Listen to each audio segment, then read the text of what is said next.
اب اس کو یہاں فکس کر دے گا نا کہ یہ نماز کا حصہ ہے، اس کے بغیر نماز کمپلیٹ نہیں ہوتی، تو پھر وہ مسئلہ ہوگا۔ لیکن اگر اپنے طور پر وہ روحانی کیفیت بڑھانے کے لیے یا پھر اللہ تعالیٰ کی رحمتیں سمیٹنے کے لیے وہ ایسا کر لیتا ہے۔ میں آپ کو بتاؤں، میں نے اپنے طور پر یہ سوچا ہوا ہے کہ روزانہ 100 دفعہ کم از کم درود پڑھنا ہے، اور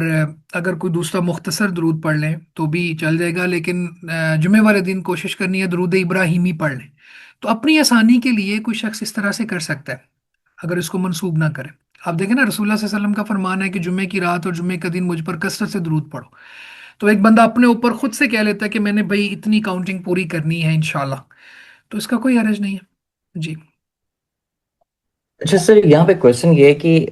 جب یہ مطلب یہ ایکٹ ہو رہا تھا، میں بھی اس سے ذرا تھوڑا سا مجھے ہوا کہ نہیں، یہ بہت اچھی چیز ہے، اس کو کرنا چاہیے، بٹ ایسے لگا کہ وہ اسپیسیفکلی ہر نماز کو اس کو فکس کر دیتے ہاں ہیں یہ غلط ہے نا، یہ غلط ہے۔ اور ہیڈ ڈاؤن کر کے ایک جیسا آئسولیشن والی چیز کے لے کے آ کے پھر اس کو پڑھنا اور پھر بعد میں اینڈ پہ پڑھنا. ہاں بالکل تو بالکل، آئی اسٹارٹیڈ دس میں ایز سمجھ ویل، گیا، بٹ ایک دم لگا کہ یہ سم تھنگ ڈفرنٹ. میں سمجھ گیا ہوں۔ دیکھیں نا، ایک ہے کہ آپ نے ایک سو دفعہ درود پڑھ لیا اور کسی کو پتہ بھی نہیں چلا، اور اس کے لیے باقاعدہ یہ ایک حیت اور کیفیت بنا لینا، دو تین چیزیں آ گئی یہاں پر۔ ایک ہے کہ نماز کے ساتھ فکس کر دینا، دوسرا یہ ہیڈ ڈاؤن کرنا،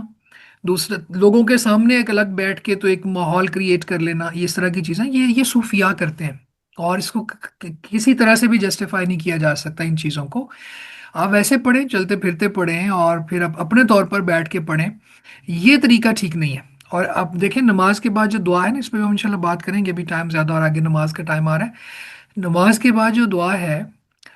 اس کو کبھی کبھار الاؤ اس لیے کر دیا جاتا ہے کہ جب اس کو فکس کر دیتے ہیں نماز کا حصہ سمجھ کر، اور بعض لوگوں کا یہ نظریہ ہوتا ہے کہ نماز اس دعا کے بغیر ممکن ہی نہیں ہے، تو پھر اس کو بدعت کی کیٹیگری میں فال کیا جاتا ہے۔ تو وہ بھی جو آپ بتا رہے ہیں اگر اس سینس میں ہے تو پھر بالکل وہ بدعت میں ہی آئے گا۔ بالکل ٹھیک ہے، جزاک اللہ خیر.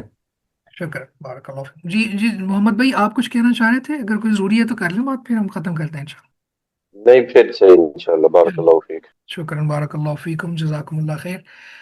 السلام علیکم ورحمۃ اللہ وبرکاتہ۔